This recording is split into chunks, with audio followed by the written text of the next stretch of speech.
Given that we are paranormal investigators, it's probably no surprise that we have been drawn to the infamous and notoriously haunted Chillingham Castle. Chillingham Castle was built in the 12th century as a stronghold tower and fully fortified in 1344. And with its position on the Northumberland and Scotland border, it has a notoriously violent history spanning over 800 years, characterized by Scottish rage, brutal torture, multiple executions. It is no surprise that it now has the reputation of Britain's most haunted castle.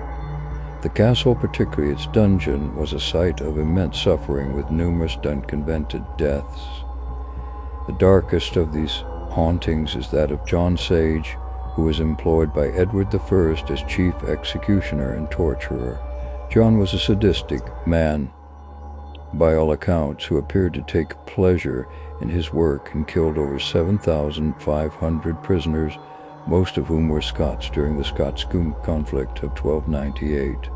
John Sage is said to haunt the dungeons, torture chambers, as well as the courtyard where many mass executions took place. Lady Mary Barclay is also said to be another prominent ghost or haunting at the castle. Lady Mary Barclay's husband, Ford, left her, eloping with her sister Henrietta, never to return, and Mary is thought to roam the corridors, sadly searching for her husband. Another highly documented haunting is that's called the Radiant Blue Boy, who often appears as a flash of blue light, or a boy in blue clothes, which is historically linked to a child's remains that was found within a bricked-up wall within the castle. The final, most prominent haunting is that of a frail girl of around 9 years old who was held prisoner and ill-treated in the castle. She did manage to escape to the chapel, but sadly died there. She is known as Eleanor Anne or Eleanor Annie.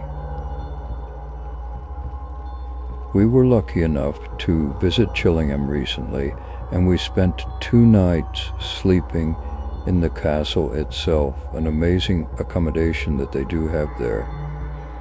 Would you be brave enough to take on the ghosts of Chillingham Castle? Of course, when we were there we had to do the odd paranormal investigation, and while we didn't get too much going on, there were bits that we couldn't explain. I will share these in another video.